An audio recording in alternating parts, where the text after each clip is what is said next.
Hey everybody, welcome back. So I just spent the better part of 2 hours installing a lot of the vintage air wiring and running through the firewall. I'm going to show you what I did. First of all, I hope you can tell that from the last video to this video, there's hardly any loose wires here now. I've got all the vintage air stuff tied up here. A couple things plugged in. Most of it's plugged in actually. Just waiting. The last thing will be the control panel, but that's not in at this time.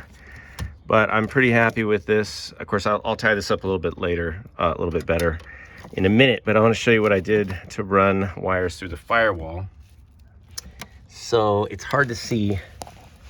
It's up there. Just a little piece of hose tubing. And I snuck it right in the corner, which I think is kind of nice because it's out of the way. And then when you're over here, there's nothing like coming down from the top of the firewall. It goes right. Where is it? There.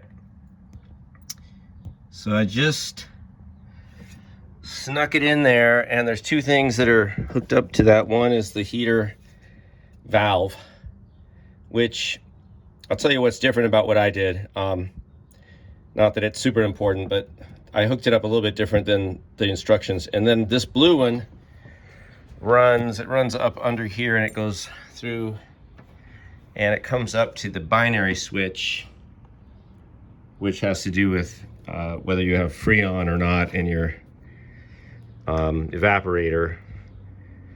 And it'll kick on the compressor or not. And then there's also, and so the switch, you've got power to the switch, and then you've got the switch to the compressor motor.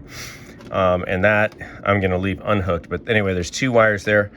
I did trim some of the length off of some of these because they give you a ton of wire. Anyway, I got those hooked up, nice, sealed off. What I did differently, and I hope it's okay, is that there's a red and green, let's call it the Christmas wire. This red and green wire hooks up, and it's supposed to, so it connects. You can kind of see back there, it connects with that blue wire that's coming in, or this, it's actually wrapped in black, but it's got a red and blue. And then it turns to this red and green and white. And what that side of the wire is supposed to be in the engine bay. And then you're supposed to hook up a ground chassis wire, the white one. I don't know why they use white for ground, but I guess that's okay.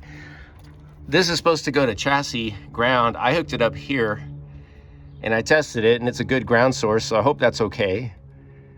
I mean, it's bird cage, so technically it's still chassis, right? I didn't mess that up.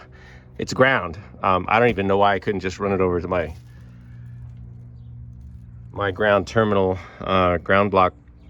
But that's what I did. And then I stuck the relay up here. So I have a lot of extra wire in here, but in the engine bay, it's super clean. You can hardly see the wiring at all. So I like that. I just got some extra wire up in here.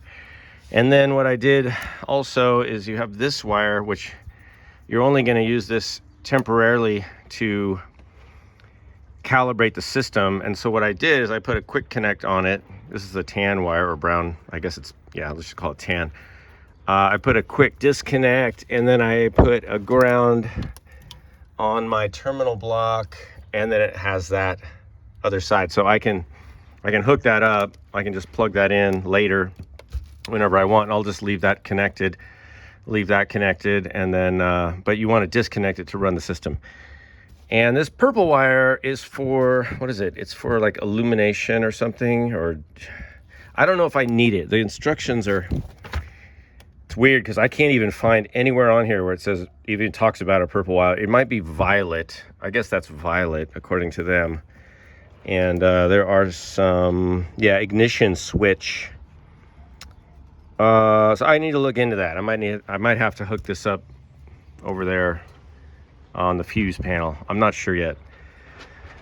Other than that, I sorted out the ducting, and I'm happy with this. It's good. The engine's running well now. So the next step is to put in the center console, the shifter console, and the armrest or e-brake cover, whatever, same thing. And then we can start putting in the center dash cluster, and that'll be the bear coming up. But good work today on the Vintage Air. I'm really happy with this. I was a little intimidated earlier, but I got everything connected now. Everything's connected, like I said, except for the little control panel, the controller on the shifter console. So that'll be the next thing. All right, thanks for watching, you guys. If you see anything dangerous that I'm doing, let me know. All right, I hope this is helpful. See you guys later.